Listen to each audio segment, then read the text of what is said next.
you must meet some folks at a point where they do have some arguments about money. What's the best story you've heard about couples disagreeing about money or spending? I have a lot of them. Well, my favorite story is about my mother-in-law and father-in-law. Oh, this will be good. Let's dive right in. So he would always get angry and say, Mary, you're just spending too much money. You gotta not buy so many shoes. And she finally had it. Now she's 100% Italian, and so don't mess with that. Right. She said she took his shoes. This is 10 years after they got married. And this is actually a real shoe. And she bronzed it and said, you'll never have to buy another shoe. This will last forever. His shoe. You look closely, it's got wear marks. So for those of you not watching on YouTube, this will be a worthwhile clip. I can see the thumbnail of this video having Doug holding up that shoe. That's scary. I mean, this is like the mob with the cement shoes. Like, you don't mess with the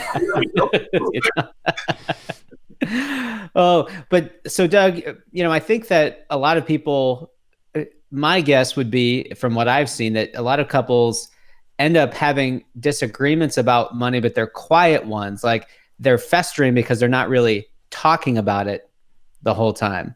And that's probably because people get stressed out and they don't want to talk about it. And so it builds and builds and builds and fights. So talk to me about this bucket system you mentioned, like how that you've seen that help couples in not having disagreements about money and spending. Often it's not the big disagreements that cause problems. It's the little ones that build up. And so let me use me as an example. For years, now remember, I'm an executive coach and mentor. I should know how to do this stuff. Yet, I'm still figuring out how to be married. Right?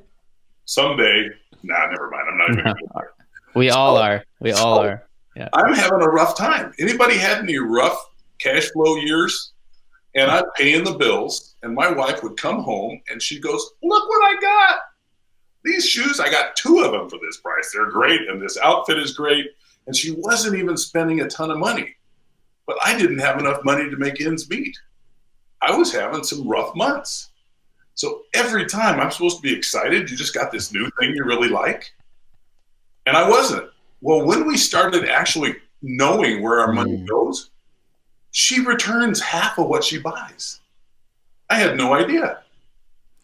Oh, not she has to return.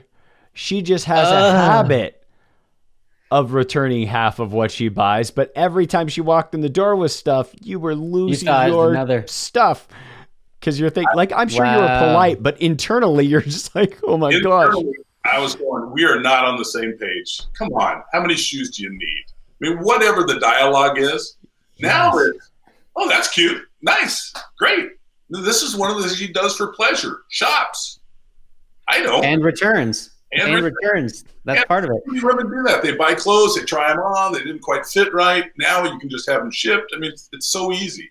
But that was such a profound moment. And that's one of the things that inspired this company, is that we're now on the same page. We have never been 100% on the same page. And part of that, oh, sorry, go ahead. I was going to say, and we're planning trips to Italy. We're going to New York. Yeah. We're using our minds. Wow. We're hanging out with our grandkids. We're having a blast. We're having more fun now than we've ever had. Hey, everyone. Thanks for watching. Be sure to subscribe, ring that bell, and when you get a moment, pick up my book on Amazon, Sound Financial Advice. It's the kind of book that's easy to read, but hard to forget all the knowledge you learned.